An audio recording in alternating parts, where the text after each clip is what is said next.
والذی انزل من السماء ماء لکم، اللہ وہ ہے جو اتارتے ہیں آسمان سے پانی تمہارے لیے، منہ شرابن اسی میں سے پیتے ہو، ومنہ شجرن اسی میں درخت فیہ تسیمون جس میں تم چراتے ہو۔ تسیمون اسام و یسیمو کے معنی چرانا۔ ینبت لکم بہ الزرع، وہ اگاتا ہے تمہارے لیے کھیتی، والزیتون و زیتون والنخیل و کجور والاعناب اور انگور، ومن کل الثمرات اور ہر طرح کے پھل۔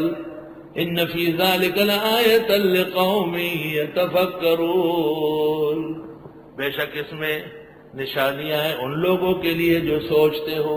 وسخر لکم اللیل والنہار، قدرت کے دلائل ہے، اور کام میں لگایا تمہارے لیے رات اور دن، والشمس والقمر سورج و چاند، والنجوم اور ستارے، مسخرات بامرہ سب کام میں لگے ہیں۔ ان فی ذلک لآیات لقوم یعقلون، بے شک اس میں نشانیاں ان لوگوں کے لیے جو عقل سے کام لیتے ہیں۔ وما ذرأکم وما ذرأ لکم فی الارض، اور وہ جو پیدا فرماتے ہیں تمہارے لیے زمین میں، مختلفا الوانہ، علیحدہ علیحدہ ہیں اس کے رنگ۔ آہا ہا، مکئی کا رنگ اور ہے، باجرے کا اور ہے، گندم کا اور ہے، گنے کا اور ہے، یہ تمام وما ذرأ لکم۔ ان فی ذلک لآیۃ لقوم یذکرون، بے شک اس میں نصیحت ہے ان لوگ کے لیے جو نصیحت لیتے ہو۔ وَهُوَ الَّذِي سَخَّرَ الْبَحْرَ، اور اللہ وہ ہے جس نے کام میں لگایا سمندر، لِتَأْكُلُوا مِنْهُ کہ کھاؤ اس میں سے، لَحْمًا طَرِيًّا گوشت تازہ، وَتَسْتَخْرِجُوا مِنْهُ حِلْيَةً تَلْبَسُونَهَا اور نکالو اس میں سے زیور جو تم پہنتے ہو۔ لحمن طریہ سے مراد مچھلی ہے، مچھلی تازی ہو، نئی نکلی ہو تو لذیذ ہوتی ہے، مچھلی جب باسی ہو تو سڑے ہوئے گوشت سے زیادہ گندی ہوتی ہے۔ اور زیورات جو تم پہنتے ہو، یعنی عورتیں بھی مرد کے لیے پہنتی ہے، اس لیے شریف اور خاندانی عورت ہے، شادی سے قبل زیورات نہیں پہنتی۔ وہ کہتے شادی سے پہلے اس کی حاجت کیا ہے، پہنتی بھی تو بہت سادہ ایک ہاتھ کو۔ وَتَرَى الْفُلْكَ کیونکہ زیورات مردوں کے لیے، خاون کے لیے، اور آپ دیکھتے ہیں کشتی مواخر فیہ چیرتی ہوئی جاتی ہے سمندر میں، وَلِتَبْتَغُوا مِنْ فَضْلِهِ اور تاکہ ڈھونڈو اس کا فضل، وَلَعَلَّكُمْ تَشْكُرُونَ تمہیں شکر کرنا چاہیے۔ وَأَلْقَى فِي الْأَرْضِ رَوَاسِيَ ڈالا زمین میں پہاڑ، أَن تَمِيدَ بِكُمْ کہ ہلے نہیں تم پر، زمین پر پہاڑ اس لیے رکھے کہ وہ زلزلہ نہ آئے، وَأَنْهَارًا اور نہریں، وَسُبُلًا راستے چلائے، لَعَلَّكُمْ تَهْتَدُونَ تمہیں سمجھنا چاہیے، وَعَلَامَاتٍ اور یہ نشانیاں ہیں، وَبِالنَّجْمِ هُمْ يَهْتَدُونَ اور ستاروں سے بھی رہنمائی لیتے ہیں۔ علم نجوم والوں نے یہاں سے بڑے قاعدے نکالے۔ أَفَمَن يَخْلُقُ آیا وہ خدا جو پیدا کرتے ہیں، کمن لا يخلق مانن اس کے ہے جو کچھ نہیں بنا سکتا، افلا تذکرون یا تم نصیحت نہیں لیتے، وَإِن تَعُدُّوا نِعْمَةَ اللَّهِ لَا تُحْصُوهَا اور اگر تم گننا چاہو اللہ کی نعمتیں نہیں گن سکو گے، ان اللہ لغفور الرحیم بے شک اللہ بخشنے والا رحم والا ہے، واللہ یعلم ما تسرون وما تعلنون اور اللہ جانتے ہیں جو تم چھپاتے ہو جو دکھاتے ہو، والذین یدعون من دون اللہ اور وہ لوگ جو پکارتے ہیں اللہ کے سوا، لا یخلقون شیئا وہ پیدا نہیں کر سکتے کچھ بھی، وہم یخلقون اور وہ پیدا کیے گئے ہیں، اموات غیر احیاء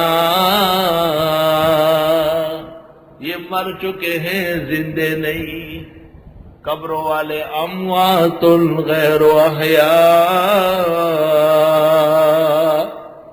روح المعانی میں ہے کمریم و عزیر و سیموت کعیسیٰ و ملائکۃ اللہ، معلوم ہوا کہ ان سے پاک لوگ مراد ہیں۔ اموات یہ انبیاء اور یہ اولیاء مر چکے ہیں، غیر احیاء دنیا کے اندر زندہ نہیں، قبر کی زندگی، برزخ کی زندگی دنیا سے اعلیٰ و افضل ہے۔ وما یشعرون، جانتے نہیں، ایان یبعثون، کہ کب اٹھائے جائیں گے۔ وآخر دعوانا الحمدللہ۔ مزید تفصیل میں اس کی انشاءاللہ کل کروں۔ الحمدللہ رب العالمین، نستغفرک اللہم ونسألک السلام والعافیہ۔ لا الہ الا اللہ وحدہ لا شریک لہ، لہ الملک ولہ الحمد وعلی کل شیء قدیر۔ صلی اللہ علیہ وسلم۔ اعوذ باللہ من الشیطان الرجیم، بسم اللہ الرحمن الرحیم۔ والذین یدعون من دون اللہ لا یخلقون شیئا وهم یخلقون، اموات غیر احیاء وما یشعرون ایان یبعثون۔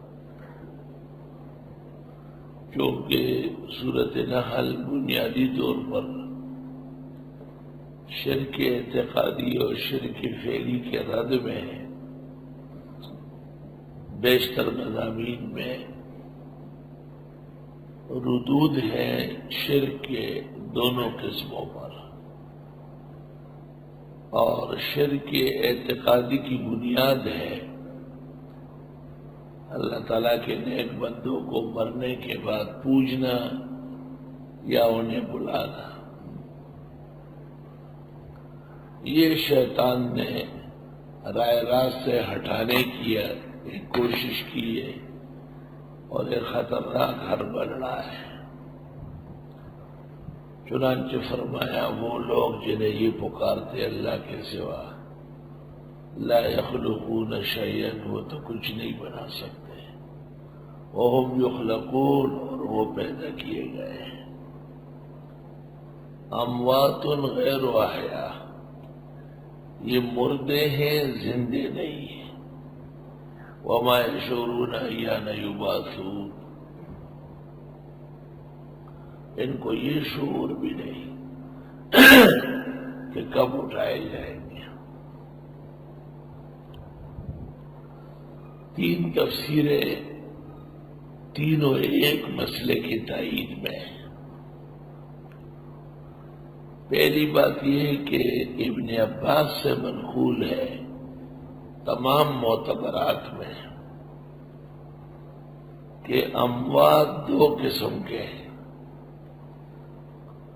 ایک وہ جو بے جان ہیں، دوسرے وہ جو کبھی جاندار تھے۔ بے جان جیسے اصنام جمادات، اور جاندار جیسے عیسیٰ علیہ السلام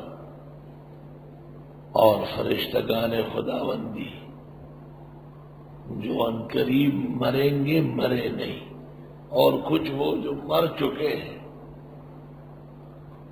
جیسے عزیر علیہ السلام، مائی مریم، خدا کے اور بڑے نیک بندے ہیں۔ شاہ عبد القادر نے بھی موضح القرآن میں لکھا ہے، یا یہ پوچھتے ہیں مرے بزرگوں کو۔ مولانا شبیر احمد نے بھی فوائد میں یہی تفسیر کی، اموات غیر احیاء، یہ مرے ہوئے ہیں، بے جان ہے، اب یہ زندے نہیں ہیں۔ سوال یہ ہے کہ مرنے کے بعد کی زندگی برحق ہے، اور قرآن میں انہی کو بل احیاء کہا ہے۔ جواب یہ ہے کہ اموات یہ مر چکے ہیں، دنیا میں ان پر موت آئی ہے۔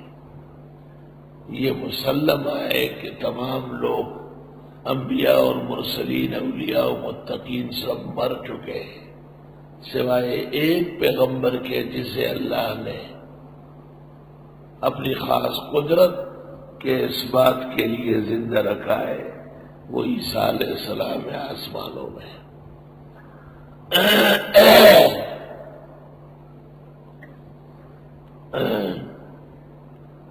جس طرح ہم یہ تعبیر کرتے ہیں کہ ان پر دنیا میں موت آ چکی ہے، اسی کے ساتھ یہ تعبیر آگے بھی کر لیں کہ وہ اب دنیا میں زندہ نہیں، بات ختم ہو جائے گی، کیونکہ جن کو زندہ کہا ہے وہ آخرت میں کہا ہے۔